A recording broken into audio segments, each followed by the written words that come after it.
सबसे बड़ा शत्रु है क्रोध, इसलिए हमेशा क्रोध से बचना चाहिए। भगवान भगवद गीता में कहते हैं कि धायितो विषयान पुंस संगस्त शुभ जायते संगात सधायते काम कामात क्रोधा अभिजायते।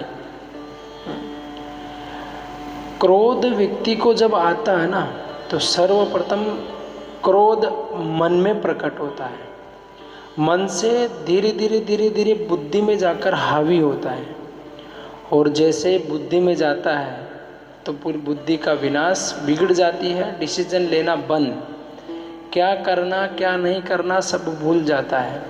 और धीरे धीरे फिर क्रोध बुद्धि के माध्यम से इस शरीर के कुछ अंगों में आने लगता है। जैसे सर्वप्रथम वाणी पे आएगा, वाणी बिगड़ जाएगी, मुख के माध्यम से कुछ भी गड़बड़ सड़बड़ बोलेगा, और बुद्धि से वाणी में, और वाणी से धीरे धीरे गालों पे, गालों के माध्यम से पूरे मुख पे, मुख के माध्यम से आँखों में प्रकट होगा, और आँखों से धीरे धीरे हाथ और पैर में आता है।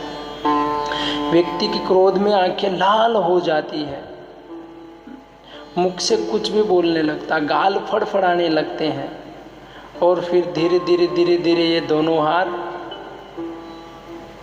लातम लात घूसम घूस। तो मनुष्य का बहुत बड़ा शत्रु है क्रोध। क्रोध से हमेशा बचना चाहिए, हमेशा क्रोध को वश में करके रहना चाहिए। क्रोध में लिया गया डिसीजन हमेशा दुखदायी होता है, क्रोध ही दुखदायी है। तो क्रोध में लिया गया हर एक कार्य, डिसीजन सब दुखदायी होता है, इसलिए हमेशा क्रोध से बचना चाहिए। क्रोध क्यों प्रकट होता है? क्योंकि जिस प्रकार की हमारी संगति है, जैसे जैसा हम खान पान करते हैं, तमोगुणी खाएंगे तो तमोगुणी प्रकार का क्रोध, रजोगुणी खाएंगे तो रजोगुणी प्रकार का, और सत्वगुणी प्रसाद खाएंगे तो सत्वगुणी, और उसमें भी शुद्ध सत्वगुणी भगवान का प्रसाद खाएंगे तो क्रोध नामक वस्तु उत्पन्न होने का सवाल ही नहीं होता है।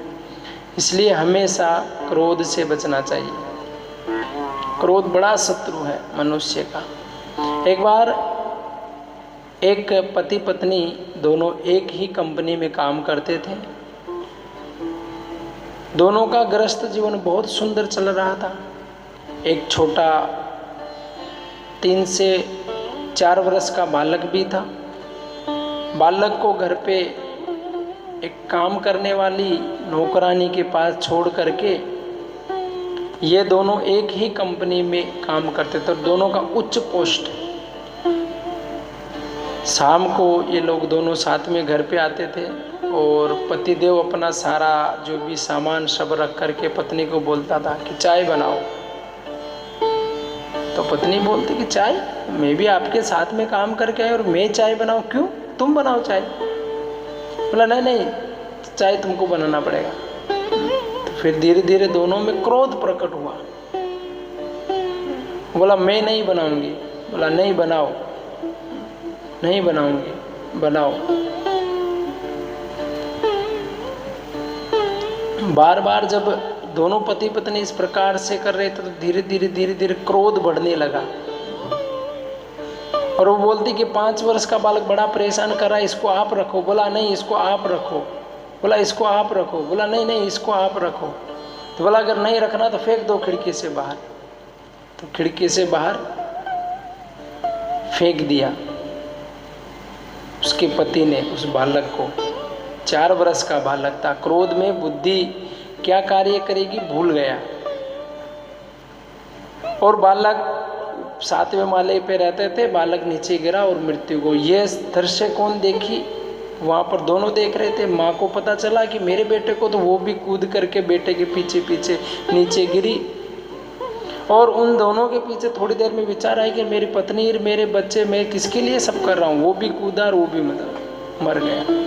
बच्चा मरा, पत्नी मरी, खुद भी मर गया। इसलिए क्रोध में लिया गया डिसीजन या क्रोध में किया गया कार्य कभी भी फलदायी नहीं होता। इसलिए क्रोध से बचना चाहिए। ऐसे महाभारत के युद्ध में आप जानते हैं कि बहुत बड़ा योद्धा दुर्योधन की ओर से युद्ध कर रहा था। भगवान शिव जी की तपस्या की एक गधा शिव जी से लिया। शिव जी ने वरदान दिया कि देखिए गदा देता हूँ, आप जिस पे प्रहार करोगे उसका वध करके ही वापस आपके पास लौटेगी। लेकिन याद रखना, जिसके पास अस्त्र शस्त्र नहीं है और जो युद्ध नहीं कर रहा उस पे प्रहार मत करना, नहीं तो ये गदा तुम्हारी ही मृत्यु का कारण बनेगी। ये युद्ध के दौरान अर्जुन के सामने यार विचार किया, आज मैं अर्जुन को मार ही डालूंगा। और ठीक बिल्कुल अर्जुन के मस्तक पर गदा का एकदम नाप करके फेंकने का जैसे ही प्रयास कर रहा था, भगवान तो वेदाहम समतितानि वर्तमानानि च अर्जुन, भूत भविष्य वर्तमान सब कुछ जानते वाले, हर जीवों के हृदय में वास करते हैं।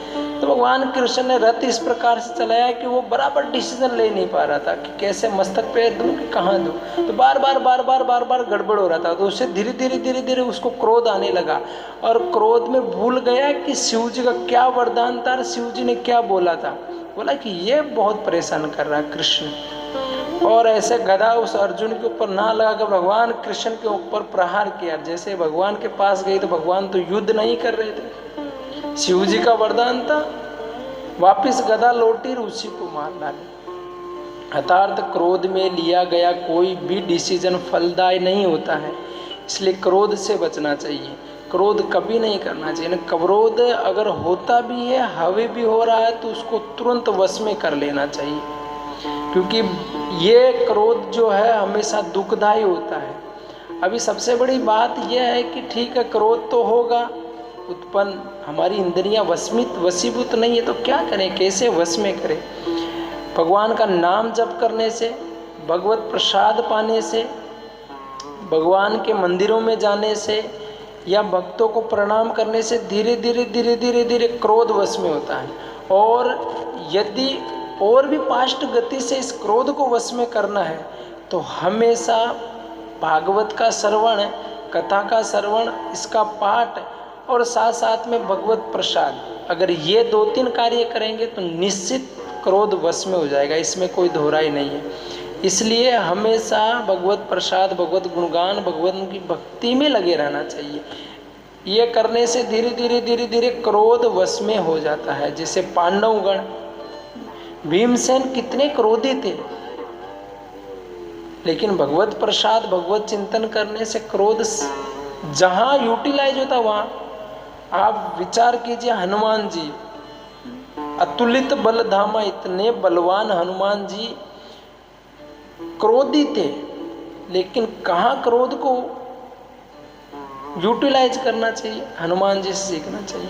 अपना सारा क्रोध लंका में गए, वहाँ सारा क्रोध युद्ध में निकाले, लंका वाटिका को पूरा विध्वंस किया, वहाँ पर क्रोध को निकाले। इसलिए व्यक्ति को क्रोध को वश में करना चाहिए, और जहाँ क्रोध प्रकट करने की स्थिति प्रकट हो वहीं पर क्रोध प्रकट करना चाहिए। जहाँ पर किसी का हित हो रहा हो वहाँ पर क्रोध करना चाहिए। इसलिए क्रोध मनुष्य का बड़ा शत्रु है, इससे बच के रहना चाहिए।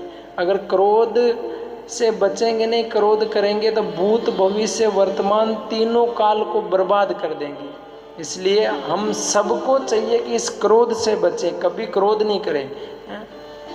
सास को कभी भी बहू पे क्रोध नहीं करना चाहिए, माता पिता को अत्यधिक क्रोध पुत्रों पुत्रियों को ऊपर नहीं करना चाहिए, गुरु को ज़्यादा क्रोध शिष्य के ऊपर नहीं करना चाहिए। जितना शासन हो हितकारी उतना ही करना चाहिए, अत्यधिक मात्रा में होगा तो फिर दुखदायी। इसलिए शासन भी सीमित मात्रा में, क्योंकि कलयुग की मंदा सुमंद मतिया मंदभाग्या ही उपद्रता, बुद्धि बहुत कमज़ोर है, समझ नहीं पाते हैं कि हमारा हित है कि अहित। इसलिए इन सारी चीज़ों का ध्यान में रहना चाहिए। क्रोध बड़ा शत्रु है, क्रोध से हमेशा बच